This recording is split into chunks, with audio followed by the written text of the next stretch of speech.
हरे कृष्णा। शास्त्रों में ऐसा कहा गया है कि भगवान भोग के नहीं, भगवान तो बस हमारे भाव के भूखे हैं। जब भी हम उन्हें कोई भी चीज भाव पूर्वक अर्पण करते हैं, भगवान उसे जरूर स्वीकार करते हैं। हनुमान जयंती की आप सभी को बहुत ढेर सारी शुभकामनाएं। आज मैं आपके लिए लेकर आई हूँ हनुमान जयंती स्पेशल बहुत ही आसान से भोग प्रसाद की रेसिपीज। आज की इस रेसिपी वीडियो में मैं ऐसे भोग की रेसिपी शेयर कर रही हूँ जो हमारे हनुमान जी को बहुत ही ज्यादा प्रिय है। ये बहुत ही सरल विधि से बन जाते हैं और आप इन्हें झटपट से बना करके तैयार कर सकते हैं। इस रेसिपी वीडियो को पूरा स्टेप बाय स्टेप देखिएगा ताकि आपसे कहीं भी कोई गलती ना हो और आप भी ऐसी ही परफेक्ट रेसिपीज अपने घर में बना सके। इस तरीके की और भी त्योहारों की स्पेशल रेसिपीज देखना चाहते हैं तो उसके लिए फेस्टिव फूड रेसिपीज को जरूर सब्सक्राइब कीजिए। तो चलिए शुरू करते हैं आज की इन मजेदार रेसिपीज को बनाना। आज की हमारी पहला भोग प्रसाद है हनुमान जी का प्रिय बेसन का लड्डू। मैंने यहाँ पर लिया है देशी घी। तो यहाँ पर आधे कप देशी घी को मैंने गर्म करके ले लिया है। सबसे पहले हम एक कढ़ाई में ऐड करेंगे घी। यहाँ पर जो बेसन के लड्डू बनाने के लिए हमें बर्तन यूज करना है वो थोड़ा भारी तले का होना चाहिए ताकि बेसन भूनते समय बिल्कुल भी जले नहीं। यहाँ पर थोड़ा सा घी ऐड करने के बाद मैं यहाँ पर 1 चम्मच जितना जीरा ऐड करूंगी और जीरे को हम हल्का सा लो फ्लेम पर हल्का सा रोस्ट कर लेंगे। जीरा डालना लड्डू में बिल्कुल ऑप्शनल होता है, लेकिन इससे लड्डू का टेस्ट काफी बढ़ जाता है। तो आप भी एक बार जरूर ट्राई कीजिएगा इस तरीके से बना करके। जीरा को हल्का सा ही भूनना है। उसके बाद गैस के फ्लेम को बिल्कुल लो रखते हुए ही हम यहाँ पर ऐड करेंगे 1/3 कप जितनी सूजी का। सूजी यहाँ पर दानेदार टेक्सचर लाने के लिए मैंने ऐड की है। अगर आप चाहें तो आपके पास अगर मोटा बेसन है तो आप उसको यूज करके बना सकते हैं। उस केस में आपको सूजी डालने की बिल्कुल कोई जरूरत नहीं है। तो यहाँ पर देखिए सूजी को हम हल्का सा रोस्ट कर लेंगे और सूजी को रोस्ट करते हुए थोड़ा सा घी और बढ़ा लेंगे ताकि सूजी अच्छी तरह से गोल्डन होने तक फ्राई हो जाए। तो फ्लेम पर ही सारा काम करना है। यहाँ पे देखिए सूजी अच्छी तरह से रोस्ट हो गई है। अब हम यहाँ पर अपना बेसन ऐड कर देंगे। तो यहाँ पर मैंने लिया है 250 ग्राम के जितना बेसन। बेसन यहाँ पर बिल्कुल बारीक पिसा वाला है, इसीलिए मैंने यहाँ पर सूजी का इस्तेमाल किया था। अब आधे कप में से जो बचा हुआ घी है वो भी थोड़ा थोड़ा करके ऐड करते जाएंगे और इस तरीके से मिक्स करते जाएंगे। ये देखिए बेसन में मैंने घी को अच्छी तरह से मिक्स कर दिया है। बेसन में अभी भी काफी ज्यादा ड्राइनेस है, तो यहाँ पर अब हम फिर से आधा कप जितना घी लेंगे और उसको फिर से मेल्ट करके यहाँ पर ऐड करेंगे। तो यहाँ पर इस रेसिपी में इन टोटल आपको 250 ग्राम जितने बेसन के हिसाब से 200 ग्राम जितना घी यूज हो जाएगा। लेकिन घी को कभी एक साथ नहीं डालना है, थोड़ा थोड़ा करके डालना है और इस तरीके से मिक्स करते रहना है। घी हमें यहाँ पर इतना चाहिए, आप देख सकते हैं इसकी कंसिस्टेंसी इस तरीके की होनी चाहिए कि आप इसे आसानी से चला सकें। और बेसन की भुनाई हमें बिल्कुल लो फ्लेम पर करनी है, लगातार चलाते हुए, क्योंकि बेसन को अगर आप नहीं चलाएंगे ज्यादा देर तक तो वो काफी जल्दी से जलने लगता है। तो इसीलिए आप इस तरीके से इसको चलाते हुए ही रोस्ट करें। बेसन को भुनने में लगभग 20 मिनट का समय लगता है लो फ्लेम पर, लेकिन आप इसे धीमी धीमी आंच पर ही भुने, तभी आपको लड्डू का टेस्ट अच्छा मिलेगा। तो ये देखिए हमारा बेसन भुन करके बिल्कुल तैयार हो चुका है। अब हमें क्या करना है, गैस के फ्लेम को बंद कर देना है और आप चाहें तो इसे किसी दूसरी थाली पर ट्रांसफर कर सकते हैं या फिर चाहें तो इसी कढ़ाई में लगातार चलाते हुए पंखे के नीचे से ठंडा कर लें। जब बेसन ठंडा हो जाएगा पूरी तरह से, तब हम इसमें ऐड करेंगे मिठास के लिए बूरा। तो यहाँ पर मैंने बूरा शक्कर या फिर जिसे तगार कहते हैं वो इस्तेमाल की है। ये मेरी घर की बनाई हुई बूरा शक्कर है और कैसे बनाई जाती है, बहुत ही इजी स्टेप्स होते हैं। सिंपल चीनी से बनके तैयार होती है और बहुत ही क्विकली। तो आप इसे घर में भी बना सकते हैं या फिर चाहें तो आप बाजार में मिलने वाले बूरे का भी इस्तेमाल कर सकते हैं। तो अगर आप वो वीडियो देखना चाहते हैं तो ऊपर आई बटन पर क्लिक करके उस बूरा की रेसिपी को देख सकते हैं। तो यहाँ पर देखिए बूरा शक्कर जो हमने ऐड की है वो लगभग 1 कप के जितनी ऐड कर दी है। बूरा शक्कर डालने के बाद इसे अच्छी तरह से रब करते हुए पहले बेसन के साथ मिक्स कर लेंगे। उसके बाद हम फटाफट से इसके लड्डू बांध लेंगे। मैंने यहाँ पर लड्डू में ड्राई फ्रूट वगैरह ऐड नहीं किया है। अगर आप पसंद करते हैं तो उनको भी हल्का सा रोस्ट करके घी में ऐड कर सकते हैं। तो ये देखिए हमारे बेसन के लड्डू बनके बिल्कुल तैयार हैं। तो देखा आपने कितना सरल सा प्रसादम है, आसानी से आप बना सकते हैं भगवान के भोग के लिए।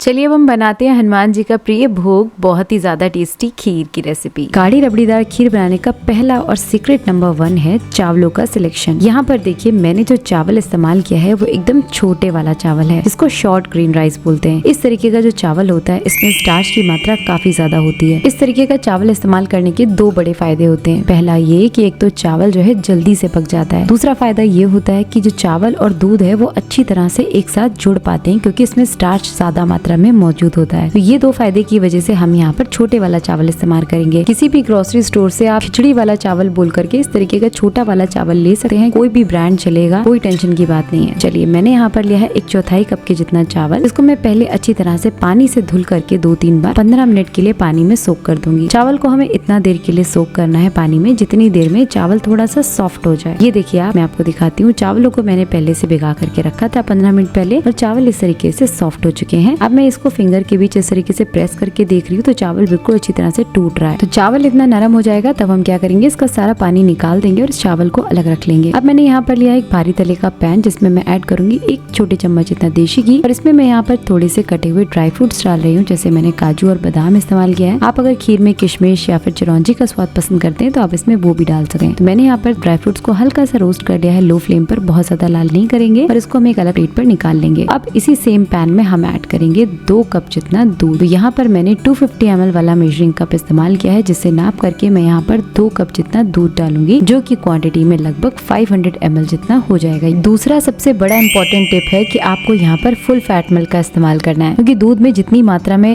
फैट कंटेंट होगा उतनी ही जल्दी से स्टार्च और फैट आपस में जुड़ेगा और इससे आपकी खीर जल्दी से गाढ़ी और रबड़ीदार बनके तैयार होगी। तो मैंने यहाँ पर दूध को रखा है हाई फ्लेम पर ताकि दूध में अच्छी तरह से उबाल आ जाए। मैंने यहाँ पर उबला हुआ दूध इस्तेमाल किया है। अगर आपने कच्चे दूध का इस्तेमाल किया है तो भी आपको यहाँ पर दूध को एक बार अच्छी तरह से हाई फ्लेम पर उबाल लेना है। जब तक हमारा दूध उबल रहा है तब तक हम यहाँ पर कुछ और तैयारी कर लेते हैं। हम यहाँ पर खीर को जल्दी यानी कम से कम समय में बनाने वाले हैं। तो यहाँ पर मैंने लिया है 1 चम्मच भर करके काजू, टुकड़े वाला काजू है। इसको हम थोड़े से पानी के साथ लगभग 2 से 3 मिनट के लिए सोक कर देंगे ताकि काजू थोड़ा सा सॉफ्ट हो जाए। जब काजू थोड़ा सा सॉफ्ट हो जाएगा तब हम इसे एक मिक्सी के जार में डाल करके इसके साथ हमें ऐड करेंगे जो चावल हमने भिगा करके रखा था। उस चावल में से 1 चम्मच जितना चावल इस काजू के साथ में हमें ऐड कर देना है और अब हम इसे थोड़ा सा पानी डालकर इसका एक गाढ़ा सा पेस्ट तैयार कर लेंगे। यहाँ पर हमें पानी बहुत ज्यादा नहीं यूज करना है, बस इतना ही डालना है जितने में इसका पेस्ट कुछ इस तरीके का बनके तैयार हो जाए। तो ये हमारी तीसरी सबसे बड़ी इंपॉर्टेंट टिप है। ये जो पेस्ट है ये एकदम मैजिक ट्रिक की तरह काम करता है और ये हमारी खीर को जल्दी से गाढ़ा करने में हेल्प करेगा। लेकिन इस पेस्ट को ऐड किस स्टेज पे करना है ये जरूरी पॉइंट है। अभी के लिए ये पेस्ट को मैंने साइड रख दिया है और अब हम इस दूध को चेक कर लेते हैं जो हमने उबलने के लिए रख दिया था। हाई फ्लेम पर देखिए इसमें अच्छी तरह से उबाल आना शुरू हो गया है। जब इसमें अच्छे से उबाल आ जाएगा तब हम यहाँ पर जो हमने चावल भिगा करके और पानी अलग करके रखा था वो सारा चावल यहाँ पर ऐड कर देंगे। अब ये चावल डालने के बाद हम इसे भी हाई फ्लेम पर अच्छी तरह से कुक करेंगे लगभग 1 मिनट तक के लिए। चावल जब पकना शुरू होता है तो वो क्या करता है ऊपर की तरफ फ्लोट करने लग जाता है। अभी चावल पका नहीं है इसीलिए वो सारा जाकर सतह पर बैठ जाता है। तो आप इसे बीच बीच में इस तरीके से चलाते हैं जिससे ये बिल्कुल भी जले नहीं। तो यहाँ पर 1 मिनट तक मैंने इसे अच्छी तरह से पका लिया है हाई फ्लेम पर। अब मैं यहाँ पर थोड़ा सा केसर के धागे ऐड करूंगी। ये डालना बिल्कुल ऑप्शनल है, इससे हमारी खीर को बढ़िया सा केसरी रंग मिलेगा। वैसे आप चाहे तो बिना इसके भी बना सकते हैं, इससे टेस्ट में कोई डिफरेंस नहीं आएगा। अब जब इसे 1 मिनट तक हमने हाई फ्लेम पर उबाल लिया है तब हम क्या करेंगे, गैस के फ्लेम को बिल्कुल लो मीडियम पे स्विच कर देंगे और अब हम इसे ढक्कन लगाकर पकाएंगे। ऐसा करने से खीर जल्दी से पकती है यानी चावल जल्दी से पक जाता है। तो ये चौथा हमारा सबसे बड़ा इंपॉर्टेंट टिप है। आपको इस तरीके से ढक देना है, गैस का फ्लेम लो मीडियम कर देना है और इन टोटल हम इसे 3 से 4 मिनट तक ही कुक करेंगे इस तरीके से ढक करके। बीच बीच में आप 1 मिनट के बाद इस तरीके से बीच बीच में चला करके देख सकते हैं। तो देखिए चावल जब अच्छी तरह से पकना शुरू हो जाएगा तो ये ऊपर की तरफ सरफेस पे फ्लोट करने लगेगा। तो जब आपको खीर में इस तरीके से चावल दिखने लग जाए यानी ऊपर की तरफ आने लग जाए तब आप इसे एक बार इस तरीके से फिंगर से चेक करके देख लीजिए। देखिए चावल अभी पूरी तरह से नहीं पका है लेकिन ऑलमोस्ट 60 to 80% तक इसकी कुकिंग हो चुकी है। अब हम क्या करेंगे, इस टाइम पे जब हमारा चावल थोड़ा सा पक चुका है तब हम यहाँ पर ऐड कर देंगे जो हमारा काजू और चावल वाला जो पेस्ट हमने बना करके रखा था। इसको हम अच्छी तरह से मिक्स कर लेंगे इसी दूध के साथ में और अब इस पेस्ट को डालने के बाद हम इसे वापस से ढक्कन लगाकर आधा से 1 मिनट तक और कुक कर लेंगे। अब ये काजू का पेस्ट हमने इस टाइम पर ऐड किया है क्योंकि हमने चावल को यहाँ पर ऑलमोस्ट पका लिया है। अगर आप इस पेस्ट को शुरुआत में ही डाल देंगे तो ये दूध को जल्दी से गाढ़ा कर देगा जिससे आपका चावल अच्छी तरह से पक नहीं पाएगा और आपको एक्स्ट्रा दूध ऐड करना पड़ेगा। तो यहाँ पर क्या है, ये आपको 60 to 80% तक कुक हो जाए। तो ये देखिए हमारा चावल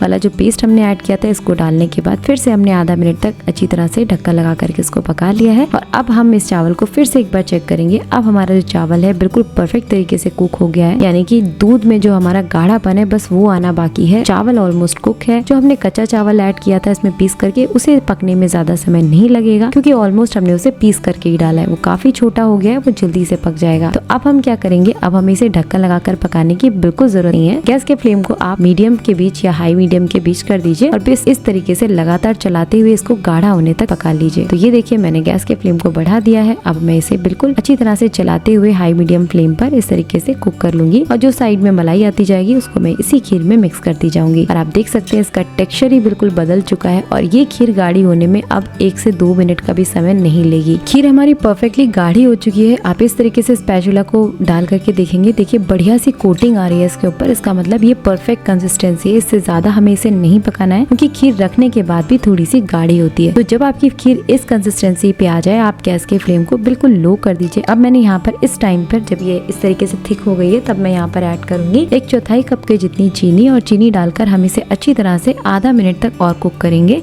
जब तक कि चीनी इसमें पूरी तरह से डिजोल्व नहीं हो जाती। तो चीनी डालने के बाद इसमें थोड़ा सा मॉइस्चर क्रिएट होता है, तो कोई बात नहीं, बस इसे आधा मिनट और पकाएंगे। आधा मिनट पकाने के बाद ये खीर बिल्कुल परफेक्ट कंसिस्टेंसी पे है। अब इस टाइम पे हम यहाँ पर हमारे जो ड्राई फ्रूट्स हमने रोस्ट करके रखे थे वो ऐड कर देंगे। थोड़े से मैं यहाँ पर अंदर ऐड करूंगी, बाकी के हम ऊपर गार्निशिंग के टाइम पर ऐड करेंगे। तो आप देख सकते हैं कितना परफेक्ट टेक्सचर आया और बहुत ही अच्छी तरह से जो फैट है और जो स्टार्च है वो अच्छी तरह से जुड़ा है। तो हमारी खीर एकदम परफेक्ट टेक्सचर के साथ बहुत ही कम टाइम में बनके तैयार हो चुकी है। तो देखा आपने कितना सरल है इसको बनाना। किसी भी फेस्टिवल का ओकेजन हो, आप इस तरीके से झटपट इस ट्रिक्स का इस्तेमाल करके इस रेसिपी को बना सकते हैं। देखिए थोड़ी देर के लिए मैंने इसे छोड़ दिया था और 10 मिनट के बाद आप देख सकते हैं बिना फ्रिज में रखे भी ये खीर कितनी अच्छी तरह से गाढ़ी हो चुकी है। हल्का सा ठंडा करेंगे और ये भोग लगाने के लिए बिल्कुल तैयार है। हनुमान जी को खीर का भोग इसलिए लगाया जाता है, ऐसा मानते हैं कि खीर का भोग लगाने से हमारे घर में माता लक्ष्मी का वास होता है। तो आप भी इस तरीके से खीर की रेसिपी को जरूर ट्राई कीजिए। बढ़ते हैं हमारी आज की अगली रेसिपी की तरफ, जहाँ पर हम बनाएंगे हनुमान जी का बहुत ही ज्यादा फेवरेट गुलदाना।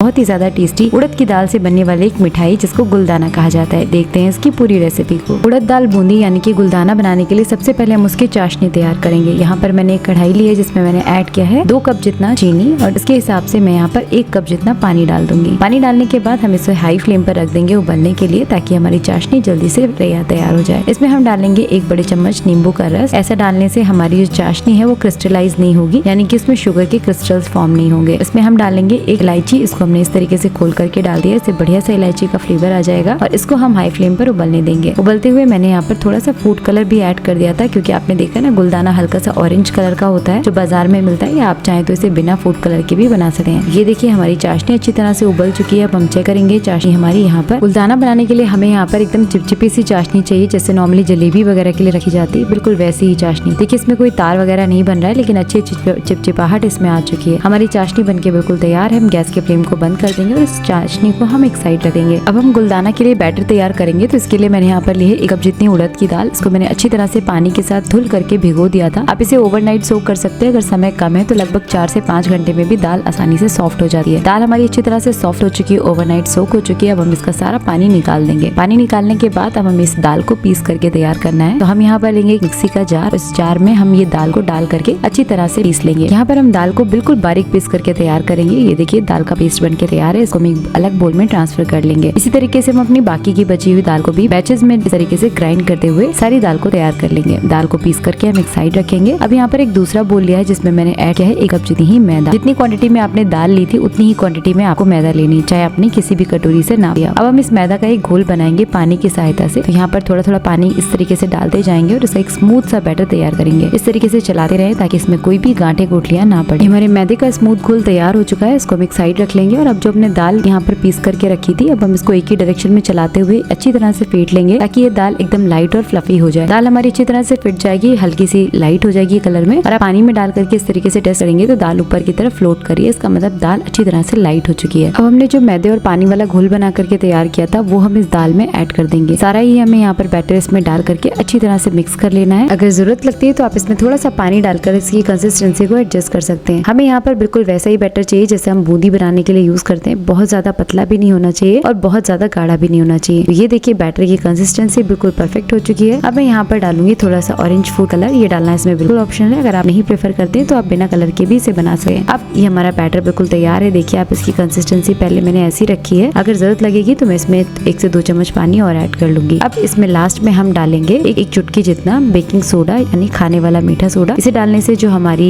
बूंदी है वो बहुत ही बढ़िया क्रिस्पी तैयार होगी। चलिए अब हम इसे भी मिक्स कर लेते हैं और हम फटाफट से इस बूंदी को उतारना शुरू करेंगे। तेल को मैंने यहाँ पर मीडियम गर्म कर लिया है। सबसे पहले हम यहाँ पर थोड़ा सा बैटर डाल करके देखेंगे। ये देखिए बैटर अच्छी तरह से फूल करके ऊपर आ रहा है, इसका मतलब तेल बिल्कुल परफेक्ट है। इसको बनाने के लिए मैंने यहाँ पर इस तरीके का झारा लिया है जो बहुत आसानी से सभी के घरों में होता है। इसी के ऊपर हम बैटर डालेंगे और इस तरीके से बूंदी को अपने आप ही गिरने देंगे। जितनी बूंदी अपने आप से गिर जा रही है बस उतनी ही हम इसमें डालेंगे और उसके ऊपर से हम इसके ना तो थपथपाएंगे ना ही आपको इस तरीके से हिलाना है इसको। और ये देखिए हमारी बूंदी एकदम गोल गोल बढ़िया मोती जैसी बनके तैयार हो रही है। बूंदी हमारी हमारी अच्छी तरह से सिक चुकी है, इस पे बढ़िया गोल्डन कलर आ गया है। हम इसे ऑयल से निकाल देंगे और उसी तरीके से हम बाकी अपनी बूंदी को बना करके तैयार कर लेंगे। तो ये गुलदाना की बूंदी मैंने सारी बना करके तैयार कर ली है। तो आप इस बूंदी को बना करके एक बार एयर टाइट डब्बे में स्टोर करके रख सकते हैं। एकदम करारी सी, आप चाहे इसे नमकीन वगैरह में भी डाल करके एंजॉय कर सकते हैं, बहुत टेस्टी लगती है। तो मैं यहाँ पर क्या करूंगी, सारी बूंदी को एक साथ मीठा नहीं बनाऊंगी, तो मैं यहाँ पर थोड़ी सी बूंदी को स्टोर करके रख लूंगी और लगभग 1.5 से 2 कप की जितनी बूंदी को मैं यहाँ पर तुरंत चाशनी में डालने वाली हूँ। तो इस तैयार किए हुए गुलदाना को हम हल्की गुनगुनी चाशनी में डाल देंगे और डालने के बाद इसे इसी चाशनी में रहने देंगे लगभग आधा घंटे के लिए, ताकि जितना भी गुलदाना है ये आसानी से शुगर सिरप को एब्सॉर्ब कर ले और अंदर तक ये जूसी बन के तैयार हो। तो बस इसको हम छोड़ देते हैं इसी तरीके से और ढक करके रखेंगे ताकि ये अच्छी तरह से शुगर सिरप को एब्सॉर्ब कर ले। आधे घंटे के बाद आप देखेंगे हमारा जूसी सा गुलदाना बनके बिल्कुल तैयार हो चुका है। गुलदाने का प्रसाद हनुमान जी को मनोकामना पूर्ति के लिए लगाया जाता है, तो आप भी इसको जरूर ट्राई कीजिएगा। बढ़ते हैं हमारी आज की अगली रेसिपी की तरफ, जहाँ पे हम बनाएंगे हनुमान जी के लिए बहुत ही ज्यादा टेस्टी,